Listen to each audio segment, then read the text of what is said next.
Assalamualaikum warahmatullahi wabarakatuh teman-teman semuanya. Kembali lagi di mini vlog saya, vlog hari ketiga. Masih membahas asam lambung, GERD, dan anxiety. Nah, kebetulan ada beberapa teman-teman yang nanya ke saya, yang DM ke saya, cara mengatasi asam lambung, GERD, anxiety, dan di malam hari atau menjelang mau tidur. Nah, sebenarnya teman-teman ya, ada beberapa faktor yang menyebabkan semua itu terjadi. Rasa nggak nyaman itu ya. Rasa nggak nyamannya seperti apa sih? Yaitu kayak perut kembung, begah, nyeri ulu hati, terus kayak panas di dada, heartburn gitu ya kan?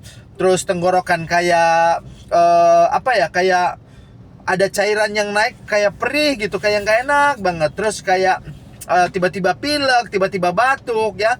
Yang paling nggak enak tuh tiba-tiba sesak. Nah, itu ada beberapa hal yang kita rasakan ketika asam lambung kita atau GERD, anxiety, dan semuanya itu kambuh di malam hari atau menjelang mau tidur. Nah, sebenarnya ada beberapa faktor teman-teman. Faktornya apa sih yang bisa menyebabkan semua itu terjadi? Yang pertama, jam makan kita. Makan bagi penderita asam lambung, GERD, anxiety, dan ini paling bagus itu di bawah jam 7. Jangan di atas jam 7. Dan yang kedua itu apa yang kita makan sebenarnya. Jangan makan malam tuh.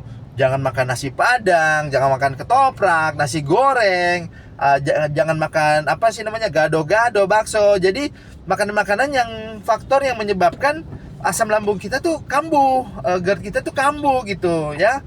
Jadi hindari makan makanan seperti itu. Dan makan juga jangan terlalu banyak ya. Jangan makan terlalu banyak ketika di malam hari.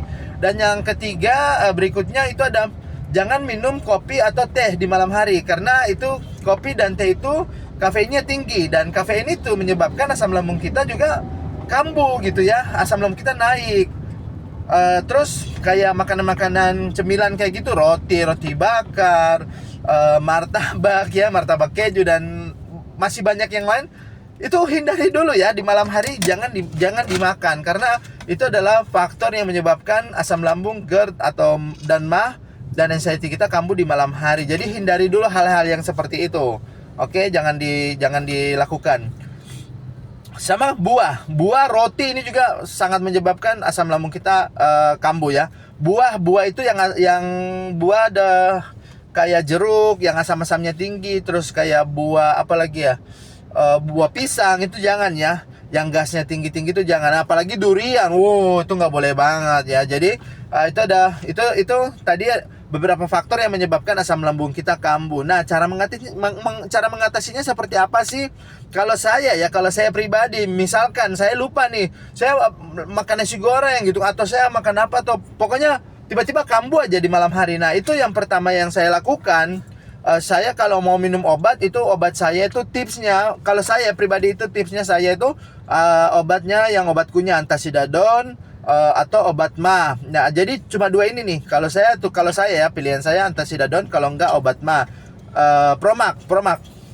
Terus kalau yang cair itu ada sucralfate, kalau enggak polislen. Jadi udah 4 obat ini aja nih yang saya punya di rumah. Kalau misalkan udah nggak enak banget nih, ya ranitidin juga bisa sih, atau enggak omeprazol, lansoprazol juga bisa. Tapi kalau saya jarang banget, karena kalau ini obat ini yang dikonsumsi berkepanjangan atau dalam jangka waktu panjang, itu bisa merusak ginjal kita juga ya. Nah, jadi kalau untuk obat, ketika kamu aja diminum, kalau udah nggak kambuh, udah jangan stop, jangan diminum ya, oke? Dan kalau yang nggak mau pakai obat itu, teman-teman bisa pakai cuka apel. Nah, ini sangat bagus banget ya. Cuka apel ini untuk bagi penderita asam lambung, GERD, dan lain-lain gitu.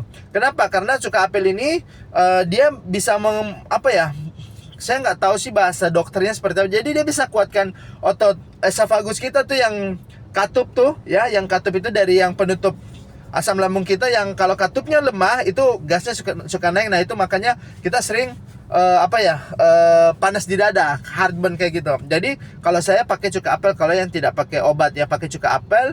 Kalau enggak, saya pakai minum air putih aja sih, minum air hangat. Atau enggak, posisi tidurnya kita itu di bantalnya harus tinggi. Kalau saya bantal tinggi, miring ke kanan itu insya Allah pasti tidurnya bisa lebih nyenyak lagi. Oke teman-teman ya, itu aja tipsnya dari saya. Semoga bermanfaat buat kalian semua.